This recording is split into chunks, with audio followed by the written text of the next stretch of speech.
ಎಲ್ಲರಿಗೂ ನಮಸ್ಕಾರ ಸ್ನೇಹಿತರೆ. ಮನುಷ್ಯನ ಆರೋಗ್ಯ ರಕ್ಷಣೆಯಲ್ಲಿ ಯಾವ ಯಾವ ಆಹಾರ ಪದಾರ್ಥಗಳು ಯಾವ ಸಮಯದಲ್ಲಿ ಸಂದರ್ಭದಲ್ಲಿ ಸಹಾಯ ಮಾಡುತ್ತವೆಂದು ನಿರ್ದಿಷ್ಟವಾಗಿ ಹೇಳಲು ಬರುವುದಿಲ್ಲ. ನಾವು ಸೇವಿಸುವ ಹಲವು ಬಗೆಯ ಸೊಪ್ಪು ತರಕಾರಿಗಳ ಆರೋಗ್ಯ ಮಹತ್ವಗಳು ನಮಗೆ ಕೆಲವೊಂದು ಬಾರಿ ತಿಳಿದೇ ಇರುವುದಿಲ್ಲ. ಅಂತಹ ಗುಂಪಿಗೆ ಚಿರಪರಿಚಿತ ಇಂದಿನ ಚರ್ಚೆಯ ಬಸಳೆ ಸೊಪ್ಪು. ಮನೆಯ ಮುಂಭಾಗದ ಒಂದು ಕುಂಡದಲ್ಲಿ ಬಳ್ಳಿಯಂತೆ ಬೆಳೆದು ಪಕ್ಕದಲ್ಲೇ ಇರುವ ಯಾವುದಾದರೂ ಒಂದು ಮರಕ್ಕೆ ಸುರುಳಿ ಆಕಾರದಲ್ಲಿ ಹಬ್ಬಿ ಮನೆಯ ಅಂದವನ್ನು ಹೆಚ್ಚಿಸುವ ಬಸಳೆ ಸೊಪ್ಪಿನ ಬಳ್ಳಿ ಮನೆ ಮಂದಿಯ ಆರೋಗ್ಯ ರಕ್ಷಣೆಯಲ್ಲಿ ತನ್ನದೇ ಆದ ರೀತಿಯಲ್ಲಿ ನೆರವಿಗೆ ಬರುತ್ತದೆ. ಇದನ್ನ ಹಳ್ಳಿಗಾಡಿನಲ್ಲಿ ಬಚ್ಚಲೆ ಸೊಪ್ಪು ಎಂದು ಸಹ ಕರೆಯುತ್ತಾರೆ. ಇಂದು ನಾವು ಮಾತನಾಡಲಿರುವ ಬಸಳೆ ಸೊಪ್ಪು ಕೂಡ ಅಂಥದ್ದೇ ಒಂದು ಆಹಾರ. ಬಹುತೇಕ ಜನ ಬಸಳೆ ಸೊಪ್ಪನ್ನು ಸಾಮಾನ್ಯ ಸೊಪ್ಪು ಅಂತ ಅಲ್ಪವಾಗಿ ನೋಡುತ್ತಾರೆ. ಆದರೆ ಸತ್ಯ ಏನಂದರೆ ಬಸಳೆ ಸೊಪ್ಪು ಸರಿಯಾಗಿ ಬಳಸಿದರೆ ಔಷಧಿಯಂತೆ ಕೆಲಸ ಮಾಡುವ ಆಹಾರ. ಈ ವಿಡಿಯೋದಲ್ಲಿ ನಾನು ಬಸಳೆ ಸೊಪ್ಪಿನ ಬಗ್ಗೆ ಆಳವಾದ ಮತ್ತು ಸ್ಪಷ್ಟವಾದ ವಿವರಣೆ ಕೊಡ್ತೀನಿ. ಹಾಗಾಗಿ ದಯವಿಟ್ಟು ವಿಡಿಯೋವನ್ನು ಕೊನೆವರೆಗೂ ಗಮನದಿಂದ ನೋಡಿ. ಆದರೆ ಅದಕ್ಕೂ ಮುಂಚೆ ನೀವಿನ್ನು ನಮ್ಮ ಚಾನಲ್ನ ಸಬ್ಸ್ಕ್ರೈಬ್ ಮಾಡ್ಕೊಂಡಿಲ್ಲ ಅಂದರೆ ಖಂಡಿತ ಈಗಲೇ ಸಬ್ಸ್ಕ್ರೈಬ್ ಮಾಡ್ಕೊಳ್ಳಿ. ಹಾಗೆ ಈ ವಿಡಿಯೋ ಇಷ್ಟ ಆದರೆ ಮರೆಯದೆ ಒಂದು ಲೈಕ್ ಕೊಡಿ. ಹೆಚ್ಚಾಗಿ ನಮ್ಮ ಭಾರತದಲ್ಲಿ ಕಂಡುಬರುವ ಈ ಸಸ್ಯ ಪಕ್ಕದ China, Ceylon, Malaysia, Africa, America ಮತ್ತು ಬ್ರೆಜಿಲ್ ದೇಶಗಳಲ್ಲಿ ಸಹ ಬೆಳವಣಿಗೆ ಹೊಂದಿರುವುದನ್ನು ಕಾಣಬಹುದು. ಇದೊಂದು ಸದಾಕಾಲ ಹಚ್ಚ ಹಸಿರಿನಿಂದ ಕಂಗೊಳಿಸುವ ಬಳ್ಳಿಯಾಗಿದ್ದು ಸುಮಾರು 9 ಮೀಟರ್ ಎತ್ತರ ಬೆಳೆಯಬಲ್ಲದು. ಬಸಳೆ ಬಳ್ಳಿಯ ಎಲೆಗಳು ನೋಡಲು ವೇಳಿಯದೆಲೆಗಳಂತೆ ಇದ್ದು 3 ರಿಂದ 9 ಸೆಂಟಿಮೀಟರ್ ಅಗಲ ಹೊಂದಿರುತ್ತವೆ. ಬಸಳೆ ಸೊಪ್ಪು ತನ್ನಲ್ಲಿರುವ ಹಲವಾರು ಬಗೆಯ ಪೌಷ್ಟಿಕ ಸತ್ವಗಳಿಂದ ಮನುಷ್ಯನ ಆರೋಗ್ಯಕ್ಕೆ ಬಹಳಷ್ಟು ಬಗೆಯಲ್ಲಿ ಸಹಕಾರಿ ಎಂದು ತಿಳಿದು ಬಂದಿದೆ. ಬೇರೆಲ್ಲ ಹಸಿರು ಎಲೆ ತರಕಾರಿಗಳನ್ನು ಮೀರಿಸುವಂಥ ಸತ್ವಗಳು ಬಸಳೆ ಸೊಪ್ಪಿನಲ್ಲಡಗಿವೆ. ಇದರಲ್ಲಿ ಕಡಿಮೆ ಕ್ಯಾಲೋರಿ ಅಂಶವಿದ್ದು vitamin A, vitamin C, vitamin B nine, ಕಬ್ಬಿಣ, ಕ್ಯಾಲ್ಸಿಯಂ, ತಾಮ್ರ, ಮೆಗ್ನೀಷಿಯಂ, ಫಾಸ್ಫರಸ್, ಪೊಟ್ಯಾಷಿಯಂ ಮತ್ತು ಇನ್ನಿತರ ಖನಿಜಾಂಶಗಳು ಸೇರಿವೆ. ಜೊತೆಗೆ ಲ್ಯೂಟಿನ್ ಮತ್ತು ಬೀಟಾ ಕೆರೋಟಿನ್ ಎಂಬ 2 ಆಂಟಿ ಆಕ್ಸಿಡೆಂಟ್ಗಳು ಸಹ ಇವೆ. ಬಾಯಿಯಲ್ಲಿ ಉಂಟಾಗುವ ಹುಣ್ಣಿನಿಂದ ಹಿಡಿದು ಸರ್ವರೋಗಕ್ಕೂ ಮದ್ದು ಎಂಬ ಖ್ಯಾತಿ ಬಸಳೆ ಸೊಪ್ಪಿಗಿದೆ. ಬಹಳ ಹಿಂದಿನಿಂದಲೂ ನಮ್ಮ ಹಿರಿಯರು ಬಸಳೆ ಸೊಪ್ಪನ್ನು ತಮ್ಮ ದಿನನಿತ್ಯ ಮಾಡುವ ಅಡುಗೆ ಪದಾರ್ಥಗಳಲ್ಲಿ ಬಳಸುತ್ತಾ ಬಂದಿದ್ದಾರೆ. ಈ ವಿಡಿಯೋದಲ್ಲಿ ಮನುಷ್ಯನಿಗೆ ಬಸಳೆ ಸೊಪ್ಪಿನ ಸೇವನೆಯಿಂದ ಉಂಟಾಗುವ ಕೆಲವು ಆರೋಗ್ಯ ಪ್ರಯೋಜನಗಳನ್ನು ವಿವರಿಸಲಾಗಿದೆ. ಮೊದಲನೆಯದಾಗಿ ಬಸಳೆ ಸೊಪ್ಪು ಅಂದರೆ ಏನು ಅಂತ ತಿಳ್ಕೊಳ್ಳೋಣ. ಬಸಳೆ ಸೊಪ್ಪು ಅಂದರೆ ಇದು ಬಳ್ಳಿ ರೂಪದಲ್ಲಿ ಬೆಳೆಯುವಂತಹ ಒಂದು ಹಸಿರು ಸಸ್ಯ. ಇಂಗ್ಲಿಷ್ನಲ್ಲಿ ಇದನ್ನು ಮಲ್ಬಾರ್ ಸ್ಪಿನಾಚ್ ಅಂತ ಕರೀತಾರೆ. ಇದು ಸಾಮಾನ್ಯ ಪಾಲಕ್ ಸೊಪ್ಪಿನಂತೆ ಕಾಣಿಸಿಕೊಂಡರೂ ಇದು ಬೇರೆ ಸಸ್ಯ. ಇದರ ಎಲೆಗಳು ದಪ್ಪವಾಗಿರುತ್ತವೆ, ಸ್ವಲ್ಪ ಜಾರುವ ಸ್ವಭಾವ ಇರುತ್ತದೆ, ಬೇಯಿಸಿದಾಗ ಮೃದುವಾಗಿ ಕರಗುತ್ತದೆ. ನಮ್ಮ ಹಳ್ಳಿಗಳಲ್ಲಿ ಹಿಂದೆ ಈ ಸೊಪ್ಪು ಬಹುತೇಕ ಎಲ್ಲ ಮನೆಗಳಲ್ಲೂ ಇರುತ್ತಿತ್ತು. ಯಾಕಂದರೆ ಇದನ್ನು ಬೆಳೆಯಲು ಹೆಚ್ಚು ಹಣ ಬೇಕಾಗಿಲ್ಲ, ಹೆಚ್ಚು ಕಾಳಜಿ ಬೇಡ, ಬೇಗ ಬೆಳೆಯುತ್ತದೆ. ಅದಕ್ಕೆ ನಮ್ಮ ಹಿರಿಯರು ಇದನ್ನು ಬಡವರ ಪಾಲಿನ ಆರೋಗ್ಯ ಆಹಾರ ಅಂತ ಕರೀತಾ ಇದ್ರು. ಇನ್ನು ಬಸಳೆ ಸೊಪ್ಪಿನಲ್ಲಿ 2 ವಿಧಾನ ಇದೆ, ಹಸಿರು ಬಸಳೆ ಮತ್ತು ಕೆಂಪು ಬಸಳೆ. ಹಸಿರು ಬಸಳೆ ಸೊಪ್ಪಿನ ಬಗ್ಗೆ ನೋಡೋದಾದರೆ ಈ ವಿಧದ ಬಸಳೆ ಸೊಪ್ಪಿನ ಎಲೆಗಳು ಸಂಪೂರ್ಣ ಹಸಿರಾಗಿರುತ್ತವೆ. ಇದನ್ನು ಅಡುಗೆಗೆ ಹೆಚ್ಚಾಗಿ ಬಳಸುತ್ತಾರೆ. ಹಸಿರು ಬಸಳೆ ರುಚಿಯಲ್ಲಿ ಮೃದುವಾಗಿರುತ್ತದೆ, ಮಕ್ಕಳಿಗೂ ಸುಲಭವಾಗಿ ಜೀರ್ಣವಾಗುತ್ತದೆ, ಸಾಂಬಾರ್, ಪಲ್ಯ, ಸಾರುಗಳಿಗೆ ಸೂಕ್ತವಾಗಿರುತ್ತದೆ. ಇನ್ನು ಕೆಂಪು ಬಸಳೆ ಕಾಂಡ ಮತ್ತು ದಂಡ ಸ್ವಲ್ಪ ಕೆಂಪು ಬಣ್ಣದಲ್ಲಿರುತ್ತದೆ. ಇನ್ನು ಕೆಂಪು ಬಸಳೆ ಔಷಧೀಯ ಗುಣ ಹೆಚ್ಚು ಹೊಂದಿರುತ್ತದೆ, ರಕ್ತ ಶುದ್ಧೀಕರಣಕ್ಕೆ ಉತ್ತಮವಾಗಿದೆ. ಆಯುರ್ವೇದದಲ್ಲಿ ಇದನ್ನು ಹೆಚ್ಚು ಬಳಸುತ್ತಾರೆ. ಈ 2 ಬಸಳೆ ಸೊಪ್ಪುಗಳು ಕೂಡ ಆರೋಗ್ಯಕ್ಕೆ ಒಳ್ಳೆಯದು. ಆದರೆ ಔಷಧೀಯವಾಗಿ ನೋಡಿದರೆ ಕೆಂಪು ಬಸಳೆ ಹೆಚ್ಚು ಶಕ್ತಿಶಾಲಿ. ಇನ್ನು ಬಸಳೆ ಸೊಪ್ಪಿನ ಪೋಷಕಾಂಶಗಳನ್ನು ಸರಳವಾಗಿ ಅರ್ಥ ಮಾಡಿಕೊಳ್ಳೋಣ. ಬಸಳೆ ಸೊಪ್ಪಿನಲ್ಲಿ ಐರನ್ ಅಂದರೆ ಕಬ್ಬಿಣಾಂಶ ಹೆಚ್ಚಾಗಿರುತ್ತದೆ. ಇದು ನಮ್ಮ ರಕ್ತಕ್ಕೆ ಅಗತ್ಯ. ದೇಹದಲ್ಲಿ ರಕ್ತ ಕಡಿಮೆ ಇದ್ದರೆ ದೌರ್ಬಲ್ಯ, ತಲೆ ಸುತ್ತು, ಆಯಾಸ ಬರುತ್ತದೆ. ಬಸಳೆ ಸೊಪ್ಪು ಈ ಸಮಸ್ಯೆ ಕಡಿಮೆ ಮಾಡಲು ಸಹಾಯ ಮಾಡುತ್ತದೆ. ಇನ್ನು ಇದರಲ್ಲಿ ಕ್ಯಾಲ್ಸಿಯಂ ಇರುತ್ತದೆ. ಎಲುಬುಗಳು ಬಲವಾಗಿರಲು ಇದು ಅಗತ್ಯ. ಹೆಣ್ಣು ಮಕ್ಕಳು ಮತ್ತು ಹಿರಿಯರಿಗೆ ಇದು ಬಹಳ ಮುಖ್ಯ. ಮೂರನೆಯದು ಫೈಬರ್. ಜೀರ್ಣಕ್ರಿಯೆ ಸರಿಯಾಗಿ ನಡೆಯಲು ಫೈಬರ್ ಬೇಕು. ಬಸಳೆ ಸೊಪ್ಪು ಹೊಟ್ಟೆ ಸಮಸ್ಯೆಯನ್ನು ಕಡಿಮೆ ಮಾಡುತ್ತದೆ. ನಾಲ್ಕನೆಯದು ವಿಟಮಿನ್ ಎ. ಕಣ್ಣುಗಳ ಆರೋಗ್ಯಕ್ಕೆ ಇದು ಬೇಕು. ದೃಷ್ಟಿ ಶಕ್ತಿ ಕಾಪಾಡಲು ಇದು ಸಹಾಯ ಮಾಡುತ್ತದೆ. ಐದನೆಯದು ವಿಟಮಿನ್ ಸಿ. ದೇಹದ ರೋಗ ನಿರೋಧಕ ಶಕ್ತಿ ಹೆಚ್ಚು ಮಾಡೋಕೆ ಇದು ಸಹಾಯ ಮಾಡುತ್ತದೆ. ಇವೆಲ್ಲದರ ಜೊತೆಗೆ ಈ ಸೊಪ್ಪಿನಲ್ಲಿ ಕ್ಯಾಲೋರಿ ತುಂಬ ಕಡಿಮೆ ಅಂದರೆ ತೂಕ ಹೆಚ್ಚಾದರೆ ಆರೋಗ್ಯವನ್ನು ಪಡೆದುಕೊಳ್ಳಬಹುದು. ಇನ್ನು ದೇಹದ ಒಳಗೆ ಬಸಳೆ ಸೊಪ್ಪು ಹೇಗೆ ಕೆಲಸ ಮಾಡುತ್ತದೆ ಅಂತ ನೋಡೋಣ. ಬಸಳೆ ಸೊಪ್ಪು ತಿಂದಾಗ ಇದು ನೇರವಾಗಿ ಒಂದೇ ಅಂಗಕ್ಕೆ ಕೆಲಸ ಮಾಡುವುದಿಲ್ಲ. ಇದು ದೇಹದ ಒಳಗೆ ಹಂತ ಹಂತವಾಗಿ ಕೆಲಸ ಮಾಡುತ್ತದೆ. ಮೊದಲು ಜೀರ್ಣಕ್ರಿಯೆ ಸುಧಾರಿಸುತ್ತದೆ, ನಂತರ ರಕ್ತ ಶುದ್ಧವಾಗುತ್ತದೆ. ಅದಾದ ಮೇಲೆ ದೇಹಕ್ಕೆ ಶಕ್ತಿ ಬರುತ್ತದೆ. ಅದರ ಪರಿಣಾಮ ದಣಿವು ಕಡಿಮೆ, ಮನಸ್ಸು ಹಗುರ, ದೇಹ ಚುರುಕು. ಅದಕ್ಕೆ ಬಸಳೆ ಸೊಪ್ಪು ಒಟ್ಟಾರೆ ದೇಹ ಆರೋಗ್ಯಕ್ಕೆ ಸಹಾಯ ಮಾಡುವ ಆಹಾರ. ಇನ್ನು ಮಹಿಳೆಯರಿಗೆ ಬಸಳೆ ಸೊಪ್ಪು ಯಾಕೆ ಮುಖ್ಯ ಅಂತ ನೋಡೋಣ. ಈ ಭಾಗವನ್ನು ನಿಧಾನವಾಗಿ ಕೇಳಿಸಿಕೊಳ್ಳಿ. ಮಹಿಳೆಯರ ದೇಹದಲ್ಲಿ ಹಾರ್ಮೋನ್ ಬದಲಾವಣೆಗಳು ಹೆಚ್ಚಾಗುತ್ತಿರುತ್ತವೆ. ಮಾಸಿಕ ಸಮಯದಲ್ಲಿ ಹೆಚ್ಚು ರಕ್ತಹಾನಿ, ದೌರ್ಬಲ್ಯ, ನೋವು. ಈ ಸಮಯದಲ್ಲಿ ಬಸಳೆ ಸೊಪ್ಪು ರಕ್ತವನ್ನು ಹೆಚ್ಚಿಸಲು ಸಹಾಯ ಮಾಡುತ್ತದೆ, ದೇಹಕ್ಕೆ ಶಕ್ತಿ ಕೊಡುತ್ತದೆ, ಹೊಟ್ಟೆ ನೋವನ್ನು ಸ್ವಲ್ಪ ಮಟ್ಟಿಗೆ ಕಡಿಮೆ ಮಾಡುತ್ತದೆ. ಮೊನಪಾಸ್ ಸಮಯದಲ್ಲಿ ತಲೆನೋವು, ನಿದ್ರೆಯ ಸಮಸ್ಯೆ, ಮನಸ್ಸಿನ ಅಸ್ಥಿರತೆ ಇರುತ್ತದೆ. ಇವೆಲ್ಲದಕ್ಕೂ ಬಸಳೆ ಸೊಪ್ಪು ಶೀತಲ ಗುಣದಿಂದ ಸಹಾಯ ಮಾಡುತ್ತದೆ. ಅದಕ್ಕೆ ಮಹಿಳೆಯರಿಗೆ ಬಸಳೆ ಸೊಪ್ಪು ಆಹಾರ ಮಾತ್ರವಲ್ಲ, ಸಹಾಯಗಾರ ಕೂಡ. ಇನ್ನು ಮಕ್ಕಳಿಗೆ ಬಸಳೆ ಸೊಪ್ಪು ಹೇಗೆ ಕೊಡಬೇಕು? ಮಕ್ಕಳಿಗೆ ನೇರವಾಗಿ ಪಲ್ಯ ಕೊಡೋದಕ್ಕಿಂತ ಸಾರು ಅಥವಾ ದಾಲ್ ರೂಪದಲ್ಲಿ ಕೊಟ್ಟರೆ ಒಳ್ಳೆಯದು. ಇದರಿಂದ ಮಕ್ಕಳ ಎಲುಬು ಬೆಳವಣಿಗೆಯಾಗುತ್ತದೆ, ರೋಗ ನಿರೋಧಕ ಶಕ್ತಿ ಹೆಚ್ಚಾಗುತ್ತದೆ, ಜೀರ್ಣಕ್ರಿಯೆ ಸುಧಾರಿಸುತ್ತದೆ. ಇನ್ನು ಹಿರಿಯರಿಗೆ ಬಸಳೆ ಸೊಪ್ಪಿನ ಉಪಯೋಗ ಹೇಗಿರುತ್ತದೆ? ಹಿರಿಯರಲ್ಲಿ ಸಾಮಾನ್ಯವಾಗಿ ಜೀರ್ಣಕ್ರಿಯೆ ಸಮಸ್ಯೆ, ಸಂಧಿ ನೋವು, ದೌರ್ಬಲ್ಯ ಇರುತ್ತದೆ. ಇನ್ನು ಬಸಳೆ ಸೊಪ್ಪು ಮೃದುವಾಗಿ ಜೀರ್ಣ ಮಾಡುತ್ತದೆ, ಹೊಟ್ಟೆಗೆ ಒತ್ತಡ ಕೊಡುವುದಿಲ್ಲ, ದೇಹಕ್ಕೆ ತಣ್ಣನೆಯ ಅನುಭವ ಕೊಡುತ್ತದೆ. ಅದಕ್ಕೆ ಹಿರಿಯರಿಗೆ ಇದು ತುಂಬ ಸೂಕ್ತ. ಇನ್ನು ಆಯುರ್ವೇದದ ಪ್ರಕಾರ ಸ್ಪಷ್ಟ ವಿವರಣೆಯನ್ನು ನೋಡೋಣ. ಆಯುರ್ವೇದದಲ್ಲಿ ಬಸಳೆ ಸೊಪ್ಪನ್ನು ಶೀತಲ ಸ್ವಭಾವದ ಆಹಾರ ಅಂತ ಹೇಳ್ತಾರೆ. ಅಂದರೆ ದೇಹದ ಒಳಗಿನ ಉರಿ ಕಡಿಮೆ ಮಾಡುತ್ತದೆ, ವಾತ ಮತ್ತು ಪಿತ್ತ ಸಮತೋಲನ ಮಾಡುತ್ತದೆ. ಆಯುರ್ವೇದ ವೈದ್ಯರು ಇದನ್ನು ಮೂತ್ರದ ಉರಿ, ಚರ್ಮದ ಸಮಸ್ಯೆ, ದೇಹದ ತಾಪ ಇವುಗಳಿಗೆ ಬಳಸುತ್ತಾರೆ. ಇನ್ನು ಅಡುಗೆ ಮಾಡುವ ಸರಿಯಾದ ವಿಧಾನ. ಬಸಳೆ ಸೊಪ್ಪನ್ನು ತುಂಬ ಹೆಚ್ಚು ಬೇಯಿಸಬಾರದು, ಯಾಕಂದರೆ ಹೆಚ್ಚು ಬೇಯಿಸಿದರೆ ಪೋಷಕಾಂಶ ಕಡಿಮೆಯಾಗುತ್ತದೆ. ಸರಿಯಾದ ವಿಧಾನ ಏನಂದರೆ ಸ್ವಲ್ಪ ನೀರು ಕಡಿಮೆ, ಎಣ್ಣೆ ಕಡಿಮೆ, ಮಸಾಲೆ ಹಾಕಬೇಕು. ಆಗ ಮಾತ್ರ ಆರೋಗ್ಯಕ್ಕೆ ಇದು ಉಪಯೋಗವಾಗುತ್ತದೆ. ಇನ್ನು ಎಚ್ಚರಿಕೆಗಳನ್ನು ಕೂಡ ಸ್ಪಷ್ಟವಾಗಿ ತಿಳಿದುಕೊಳ್ಳೋಣ. ಎಲ್ಲರಿಗೂ ಒಂದೇ ಆಹಾರ ಒಂದೇ ರೀತಿ ಕೆಲಸ ಮಾಡುವುದಿಲ್ಲ. ಬಸಳೆ ಸೊಪ್ಪು ತುಂಬ ಹೆಚ್ಚು ಪ್ರಮಾಣದಲ್ಲಿ ಬೇಡ. ತುಂಬ ತಣ್ಣನೆಯ ದೇಹದವರು ಮಿತಿಯಲ್ಲಿ ತಿನ್ನಬೇಕು. ಗರ್ಭಿಣಿಯರು ವೈದ್ಯರ ಸಲಹೆ ಕಡ್ಡಾಯವಾಗಿ ಪಡೆಯಬೇಕು. ಮಿತಿಯಲ್ಲಿದ್ದರೆ ಮಾತ್ರ ಇದು ಔಷಧಿ, ಮಿತಿ ಮೀರಿದರೆ ಸಮಸ್ಯೆ. ಬಸಳೆ ಸೊಪ್ಪನ್ನು ನಿಯಮಿತವಾಗಿ ಸೇವಿಸುವುದರಿಂದ ಪ್ರತಿದಿನದ ಕೆಲವು ಕ್ಲಿಷ್ಟಕರ ಅನುಭವಗಳಿಂದ ಉಂಟಾಗುವ ಮಾನಸಿಕ ಖಿನ್ನತೆ ಮತ್ತು ಆತಂಕ ಯಾವುದೇ ಔಷಧಗಳಿಲ್ಲದೆ ದೂರವಾಗಬಲ್ಲದು. ಇದಕ್ಕೂ ಕಾರಣ ಬಸಳೆ ಸೊಪ್ಪಿನಲ್ಲಿರುವ ಫೋಲೇಟ್ ಅಂಶ ಎಂದರೆ ತಪ್ಪಾಗಲಾರದು.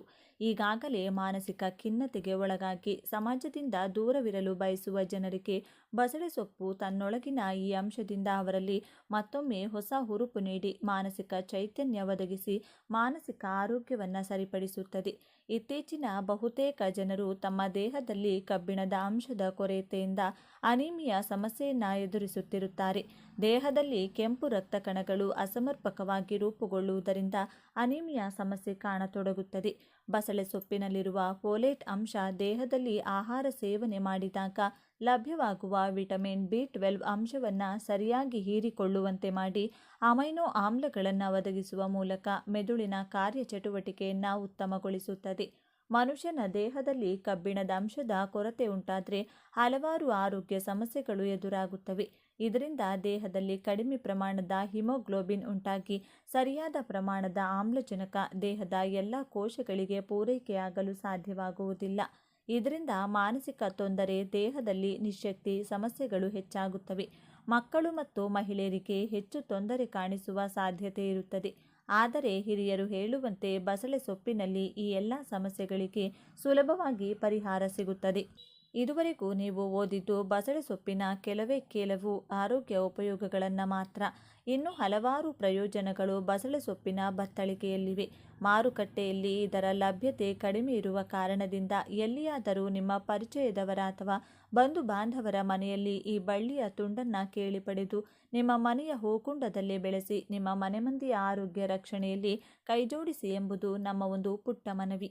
ಕೊನೆ ಮಾತು. ಬಸಳೆ ಸೊಪ್ಪು ನಮ್ಮ ಹಳ್ಳಿಯ ಹಿತ್ತಲಿನಿಂದ ನಮ್ಮ ದೇಹದ ಒಳಗೆ ಕೆಲಸ ಮಾಡುವ ಒಂದು ಔಷಧಿ. ಇದನ್ನು ನಿರ್ಲಕ್ಷ್ಯ ಮಾಡದೆ ನಮ್ಮ ಆಹಾರದಲ್ಲಿ ಸೇರಿಸಿಕೊಂಡ್ರೆ ದೇಹವೇ ನಮಗೆ ಧನ್ಯವಾದ ಹೇಳುತ್ತದೆ. ಈ ವಿಡಿಯೋ ಇಷ್ಟ ಆದರೆ ಲೈಕ್ ಮಾಡಿ, ಶೇರ್ ಮಾಡಿ. ಇಂಥ ಹೆಚ್ಚಿನ ಉತ್ತಮ ಮಾಹಿತಿಗಳಿಗಾಗಿ ತಪ್ಪದೆ ನಮ್ಮ ಚಾನಲ್ನ ಸಬ್ಸ್ಕ್ರೈಬ್ ಮಾಡ್ಕೊಳ್ಳಿ. ನಾಳೆ ಮತ್ತೊಂದು ವಿಡಿಯೋದೊಂದಿಗೆ ಪುನಃ ಭೇಟಿಯಾಗೋಣ. ತುಳಸಿ ಪೂಜೆ ಬಗ್ಗೆ ತುಂಬ ಜನರಿಗೆ ತುಂಬ ಸಂದೇಹಗಳಿವೆ. ತುಳಸಿ ಪೂಜೆ ಯಾವ ರೀತಿ ಮಾಡಬೇಕು? ತುಳಸಿ ಕೂಡ ಒಂದು ಗಿಡ ತಾನೇ, ಅದನ್ನು ಯಾಕೆ ಪೂಜೆ ಮಾಡಬೇಕು? ತುಳಸಿ ಪೂಜೆ ಯಾವ ಸಮಯದಲ್ಲಿ ಬೇಕಾದರೂ ಮಾಡಬಹುದಾ? ಅಥವಾ ಅದಕ್ಕೆ ಅಂತ ಪ್ರತ್ಯೇಕವಾದ ಸಮಯ ಇರುತ್ತದೆ? ತುಳಸಿಯನ್ನು ತುಳಸಿ ದೇವತೆ ಎಂದು ಅಮ್ಮನವರ ರೂಪದಲ್ಲಿ ಪೂಜಿಸೋಕೆ ಕಾರಣ ಏನು? ಈ ವಿಡಿಯೋದಲ್ಲಿ ಈ ಎಲ್ಲ ಪ್ರಶ್ನೆಗಳಿಗೆ ಉತ್ತರ ಕೊಡ್ತೀನಿ. ಆದರೆ ಅದಕ್ಕೂ ಮುಂಚೆ ನೀವಿನ್ನು ನಮ್ಮ ಚಾನಲ್ನ ಸಬ್ಸ್ಕ್ರೈಬ್ ಮಾಡ್ಕೊಂಡಿಲ್ಲ ಅಂದರೆ ಖಂಡಿತ ಈಗಲೇ ಸಬ್ಸ್ಕ್ರೈಬ್ ಮಾಡ್ಕೊಳ್ಳಿ.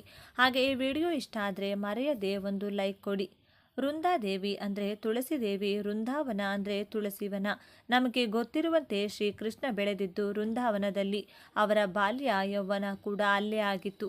ಶ್ರೀಕೃಷ್ಣ ವೃಂದಾವನದಲ್ಲಿ ತೋರಿಸಿದಂತಹ ಪ್ರತಿ ಲೀಲೆಗೂ ಪ್ರತ್ಯಕ್ಷ ಸಾಕ್ಷಿ ಬೃಂದಾದೇವಿ. ಶ್ರೀಕೃಷ್ಣನಿಗೆ ಯಾವ ಸಮಯಕ್ಕೆ ಏನು ಬೇಕು ಅದನ್ನು ಅರ್ಥ ಮಾಡಿಕೊಂಡು ಬೃಂದಾದೇವಿ ಅಂದರೆ ತುಳಸಿ ದೇವಿ ಅದನ್ನು ಅಲ್ಲಿ ಸೃಷ್ಟಿಸುತ್ತಿದ್ದಳು. ಶ್ರೀಕೃಷ್ಣನಿಗೆ ತಣ್ಣನೆಯ ಗಾಳಿ ಬೇಕು ಅಂದುಕೊಳ್ಳಿ, ಬೃಂದಾದೇವಿ ಕೊಡ್ತಾ ಇದ್ಲು. ಅದೇ ಒಂದು ಆಹ್ಲಾದಕರ ವಾತಾವರಣ ಬೇಕು ಅಂದ್ಕೊಳ್ಳಿ, ಆಕೆ ಅದನ್ನು ಸೃಷ್ಟಿ ಮಾಡ್ತಾ ಇದ್ಲು. ಈ ರೀತಿ ಬೃಂದಾದೇವಿ ಅಂದರೆ ಶ್ರೀಕೃಷ್ಣನಿಗೆ ಅತ್ಯಂತ ಪ್ರೀತಿ. ಬರೀ ಕೃಷ್ಣನಿಗೆ ಮಾತ್ರವಲ್ಲದೆ ತುಳಸಿ ದೇವಿ ಅಂದರೆ ಎಲ್ಲ ದೇವಾನುದೇವತೆಗಳಿಗೂ ಕೂಡ ತುಂಬ ಪ್ರೀತಿ.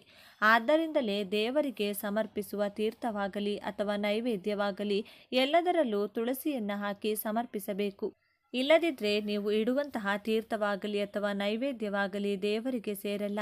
ದೇವರಿಗೆ ಮಾಡುವಂತಹ ಅಭಿಷೇಕದ ನೀರಲ್ಲೂ ಕೂಡ ತುಳಸಿಯನ್ನು ಹಾಕಿರಲೇಬೇಕು. ತುಳಸಿ ದೇವಿ ನಮಗೆ ದೇವರ ಮೇಲೆ ಭಕ್ತಿಯನ್ನು ಕೊಡುತ್ತಾಳೆ. ಅಂದರೆ ನಮಗೆ ದೇವರ ಮೇಲೆ ಭಕ್ತಿ ಬರೋ ಥರ ಮಾಡ್ತಾಳೆ. ಸಾಮಾನ್ಯವಾಗಿ ಜನರು ಹೇಳೋ ಪ್ರಕಾರ ತುಳಸಿ ಪೂಜೆಯನ್ನು ಹೆಂಗಸರು ಮಾತ್ರ ಮಾಡಬೇಕು. ಈ ಕತೆ ಯಾಕೆ ಬಂತು ಅಂದರೆ ನಾರ್ಮಲ್ ಆಗಿ ಮನೆಗಳಲ್ಲಿ ಹೆಂಗಸರು ಮಾತ್ರನೇ ತುಳಸಿ ಪೂಜೆ ಮಾಡೋದ್ರಿಂದ.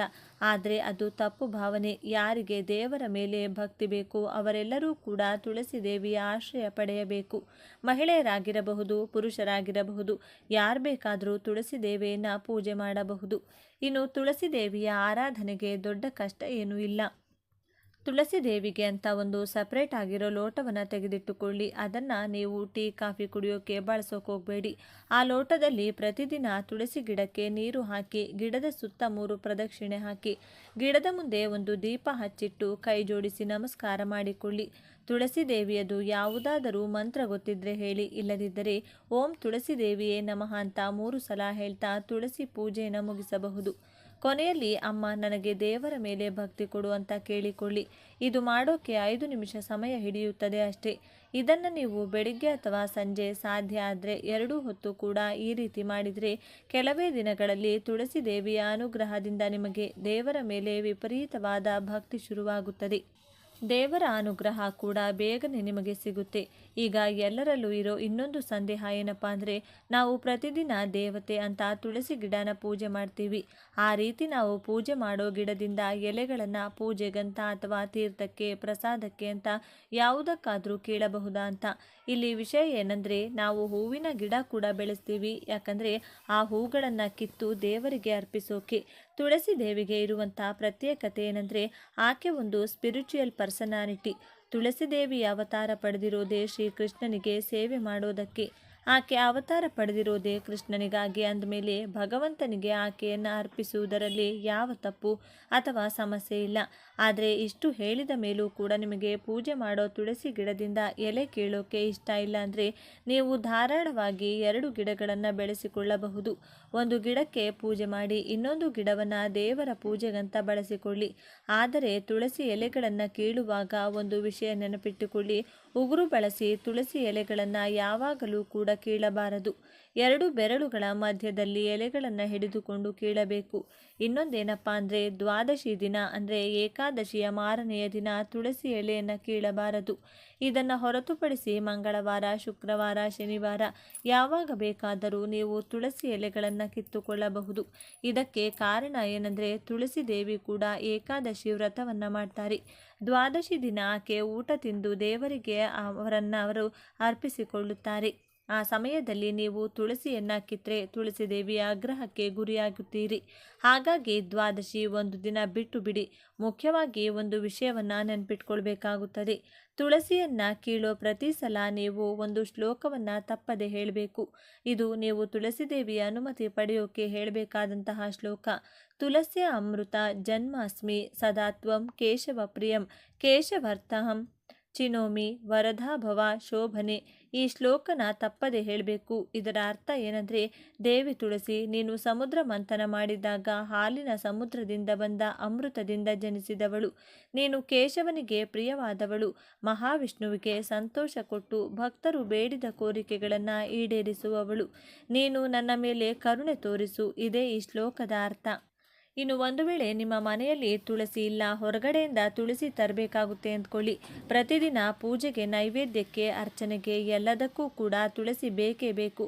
ಒಂದು ಸಲ ತುಳಸಿಯನ್ನು ಅಂಗಡಿಯಿಂದ ತಂದರೆ ಪ್ರತಿದಿನ ಬಳಸೋಕ್ಕಾಗಲ್ಲ, ಅದು ಬಾಡಿ ಹೋಗುತ್ತದೆ ಅಂತ ಅದನ್ನು ಬಿಸಾಡ್ತೀವಿ. ಆ ರೀತಿ ವೇಸ್ಟ್ ಮಾಡೋ ಅಗತ್ಯ ಇಲ್ಲ. ನೀವು ಅಂಗಡಿಯಿಂದ ಏನಾದರೂ ತುಳಸಿ ತಂದರೆ ಮೊದಲು ತುಳಸಿಯ ಪ್ರತಿ ಎಲೆಯನ್ನು ಬಿಡಿಸಿ ತೊಳೆದು ಒಂದು ಬಟ್ಟೆ ಮೇಲೆ ಹಾಕಿ ಬಿಟ್ಟು ಬಿಡಿ. ಅದು ಪೂರ್ತಿಯಾಗಿ ಒಣಗಿದ ಮೇಲೆ ನೀವು ಅದನ್ನು ಒಂದು ಡಬ್ಬಿಯಲ್ಲಿ ತುಂಬಿಟ್ಟುಕೊಳ್ಳಬೇಕು. ತುಳಸಿಯನ್ನು ಯಾವ ರೂಪದಲ್ಲಿ ಬೇಕಾದರೂ ನೀವು ದೇವರಿಗೆ ಸಮರ್ಪಿಸಬಹುದು. ಹಾಗಾಗಿ ತುಳಸಿ ಒಣಗಿ ಹೋಯಿತು, ಬಾಡೋಯ್ತು, ಹಾಗಾಗಿ ಈ ರೀತಿ ಯಾವ ರೀತಿ ದೇವರಿಗೆ ಸಮರ್ಪಿಸೋದು ಅನ್ನೋ ಚಿಂತೆ ಬೇಡ. ನೀವು ಒಣಗಿದ ಡಬ್ಬಿಯಲ್ಲಿ ಇಟ್ಕೊಂಡಿರೋ ತುಳಸಿಯನ್ನೇ ಪ್ರತಿದಿನ ಪೂಜೆಗೆ, ನೈವೇದ್ಯಕ್ಕೆ, ಅಭಿಷೇಕಕ್ಕೆ ಉಪಯೋಗಿಸಿಕೊಳ್ಳಬಹುದು. ತುಳಸಿ ಗಿಡ ನಿಮ್ಮ ಮನೆಯಲ್ಲಿದ್ದರೆ ಚಿಂತೆ ಇಲ್ಲ. ಆದರೆ ಸೂರ್ಯೋದಯ ಆದ ನಂತರ ತುಳಸಿ ಎಲೆಗಳನ್ನು ಕೀಳೋಕೆ ಹೋಗಬೇಡಿ. ಒಂದೊಂದು ಸಲ ತುಳಸಿ ಎಲೆಗಳು ತಾನಾಗಿ ಗಿಡದಿಂದ ಕೆಳಗೆ ಉದುರಿ ಹೋಗಿರುತ್ತೆ. ಅದನ್ನು ಕೂಡ ನೀವು ಆಯ್ಕೊಂಡು ನಾನು ಹೇಳಿದಂತೆ ತೊಳೆದು ಒಣಗಿಸಿ ಡಬ್ಬಿಲಿ ಹಾಕಿಟ್ಕೊಳ್ಳಿ. ಒಂದೊಂದು ಸಲ ತುಳಸಿ ಎಲೆ ಕೀಳೋದು ಮರೆತೋಗಿರ್ತೀರ, ಅಥವಾ ಫ್ರೆಶ್ ಆಗಿ ಅಂಗಡಿಯಿಂದ ತರೋದು ಮರ್ತೋಗಿರ್ತೀರ. ಅಂಥ ಟೈಮ್ನಲ್ಲಿ ಈ ರೀತಿ ನೀವು ಸ್ಟಾಕ್ ಇಟ್ಕೊಂಡಿರುವಂತಹ ತುಳಸಿ ಎಲೆಗಳು ಉಪಯೋಗಕ್ಕೆ ಬರುತ್ತದೆ. ಒಬ್ಬೊಬ್ಬರ ಮನೆಯಲ್ಲಿ ಎಷ್ಟು ಸಲ ಬೆಳೆಸಿದರೂ ಕೂಡ ತುಳಸಿ ಗಿಡ ಬೆಳೆಯಲ್ಲ. ಮನೆಯಲ್ಲಿ ತುಳಸಿ ಒಣಗಿದ್ರೆ ತುಂಬ ಅಪವಿತ್ರ. ಹಾಗಾಗಿ ತುಳಸಿ ಗಿಡನ ನೀವು ಬೆಳೆಸಬೇಕು ಅಂದರೆ ಒಳ್ಳೆ ಪೌಷ್ಟಿಕಾಂಶ ಇರುವಂತಹ ಮಣ್ಣನ್ನು ಉಪಯೋಗಿಸಿ. ತುಳಸಿ ಗಿಡ ಇಟ್ಟ ಮೇಲೆ ಒಂದೊಂದು ಸಲ ಎಲೆಗಳ ಹಿಂದೆ ಬೆಳ್ಳಗಿರುವಂಥ ಹುಳಗಳು ಹುಟ್ಟಿಕೊಳ್ಳುತ್ತದೆ. ಆ ರೀತಿ ಏನಾದರೂ ಆದರೆ ಸ್ವಲ್ಪ ಬೇವಿನ ಎಣ್ಣೆಯನ್ನು ನೀರಲ್ಲಿ ಮಿಕ್ಸ್ ಮಾಡಿಕೊಂಡು ಗಿಡಕ್ಕೆ ಚೆನ್ನಾಗಿ ಸ್ಪ್ರೇ ಮಾಡಿ. ಆ ಹುಳ ಎಲ್ಲ ಸತ್ತು ಹೋಗುತ್ತದೆ. ಗಿಡ ಅದ್ಭುತವಾಗಿ ಬೆಳೆಯುತ್ತದೆ.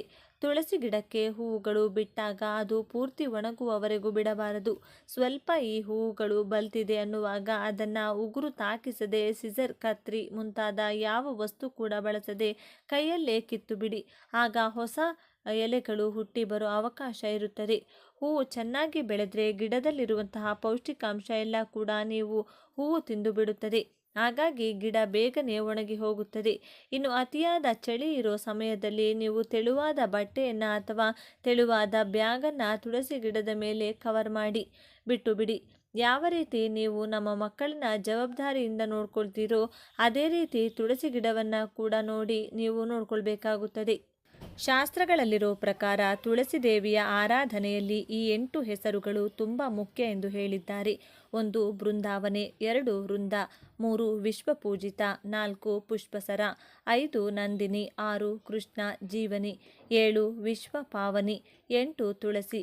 ನೀವು ತುಳಸಿ ದೇವಿ ಪೂಜೆ ಮಾಡುವಾಗ ಈ 8 ಹೆಸರುಗಳನ್ನು ತಪ್ಪದೇ ಹೇಳ್ತಾ ತುಳಸಿ ದೇವಿಗೆ 8 ಹೂಗಳನ್ನು ಸಮರ್ಪಿಸಿದರೆ ಅತಿ ಬೇಗನೆ ತುಳಸಿ ದೇವಿ ಕೃಪೆ ನಿಮಗೆ ಸಿಗುತ್ತದೆ. ಇನ್ನು ನನಗೆ ಕಮೆಂಟಲ್ಲಿ ಕೇಳಿರೋ ಇನ್ನೊಂದು ಕ್ವೆಶನ್ ಏನಂದರೆ, ಲಕ್ಷ್ಮಿ ತುಳಸಿ, ರಾಮ ತುಳಸಿ, ಕೃಷ್ಣ ತುಳಸಿ, ಹೀಗೆ ತುಳಸಿಯಲ್ಲಿ ಅನೇಕ ವಿಧಗಳಿವೆ. ಅದರಲ್ಲಿ ಯಾವುದು ಶ್ರೇಷ್ಠ, ಯಾವುದನ್ನು ನಾವು ಪೂಜೆಗೆ ಉಪಯೋಗಿಸಬೇಕು? ಲಕ್ಷ್ಮಿ ತುಳಸಿ ಬರೀ ಲಕ್ಷ್ಮಿ ಪೂಜೆಗೆ, ರಾಮ ತುಳಸಿ ಬರೀ ರಾಮ ಪೂಜೆಗೆ, ಕೃಷ್ಣ ತುಳಸಿ ಬರೀ ಕೃಷ್ಣನ ಪೂಜೆಗೆ ಮಾತ್ರ ಬಳಸಬೇಕಾ ಅಂತ ಯಾವ ನಿಯಮವೂ ಕೂಡ, ಯಾವ ತುಳಸಿಯಾದರೂ ಕೂಡ ಅದು ಶ್ರೇಷ್ಠನೇ. ನೀವು ಯಾವ ತುಳಸಿಯನ್ನು ಯಾವ ದೇವರಿಗೆ ಬೇಕಾದರೂ ಉಪಯೋಗಿಸಿ ಪೂಜೆಯನ್ನು ಮಾಡ್ಕೊಳ್ಬೋದು. ಕೊನೆಯದಾಗಿ ಒಂದು ಮಾತೇನೆಂದರೆ, ತುಳಸಿ ಗಿಡ ನಿಮ್ಮ ಮನೆಯಲ್ಲಿದ್ದರೆ ಅದನ್ನು ನೀವು ಒಂದು ಗಿಡದಂತೆ ನೋಡಬೇಡಿ, ಮಹಾರಾಣಿಯಂತೆ ನೋಡಿಕೊಳ್ಳಿ. ಸಾಕ್ಷಾತ್ ಶ್ರೀಕೃಷ್ಣನ ಮಡದಿ ತುಳಸಿ. ಒಂದು ಸಂದರ್ಭದಲ್ಲಿ ಶ್ರೀಕೃಷ್ಣ ತುಳಸಿ ದೇವಿಯನ್ನು ಕೂಡ ವಿವಾಹವಾದಂತೆ ನಮ್ಮ ಪುರಾಣಗಳು ಹೇಳುತ್ತವೆ. ಹಾಗಾಗಿ ನೀವು ಕಾಟಾಚಾರಕ್ಕೆ ಗಿಡವನ್ನು ಬೆಳೆಸಿದರೆ ಅದು ನಿಮ್ಮ ಕುಟುಂಬಕ್ಕೆ ತುಂಬ ಹಾನಿ ಉಂಟು ಮಾಡುತ್ತದೆ. ನೀವು ತುಳಸಿ ಗಿಡ ಬೆಳೆಸುತ್ತಿದ್ದೀರಿ ಅಂದರೆ ಅದನ್ನು ತುಂಬ ಭಕ್ತಿಯಿಂದ ನೋಡಿಕೊಳ್ಬೇಕು. ನೀವು ಪ್ರತಿದಿನ 1 ಅಥವಾ 2 ಸಲ ಗಿಡಕ್ಕೆ ನೀರನ್ನು ಭಕ್ತಿಯಿಂದ ಅರ್ಪಿಸಬೇಕು. ನೀರು ಹಾಕುವಾಗ ತುಳಸಿ ದೇವಿ ಹೆಸರು 3 ಸಲ ಹೇಳ್ತಾ ನೀರು ಹಾಕಬೇಕು. ದೀಪ ಇಡುವಾಗಲೂ ತುಳಸಿ ದೇವಿಯ ಹೆಸರು 3 ಸಲ ಹೇಳ್ತಾ ದೀಪ ಇಡಬೇಕು.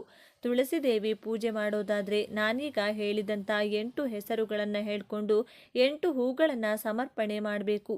ಹಾಗೆ ತುಳಸಿ ಎಲೆ ಕೀಳುವಾಗ ನಾನು ಹೇಳಿಕೊಟ್ಟಂಥ ಮಂತ್ರವನ್ನು ತಪ್ಪದೆ ಹೇಳಬೇಕು.